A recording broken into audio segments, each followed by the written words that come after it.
الأطفال بين سنة وثلاث سنوات ونصف يكونون عرضة لهذا النوع الخاص من الحالة التي تسمى مرفق المربية أو المرفق المسحوب.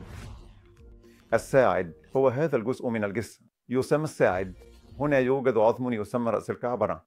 عندما يبدأ الطفل في المشي ويكون هناك شخص ما باستمرار مثل المربية التي تمشي معه، والطفل يمشي ويميل للسقوط، فإن المكان الذي ستمسك فيه المربية سيكون فيه هذا الجزء لمنع الطفل من السقوط.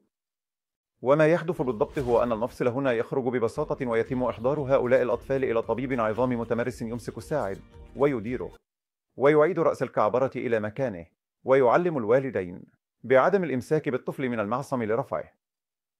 يجب دائما استخدام الإدة لرفعهم. هذا يحل المشكلة بأكملها.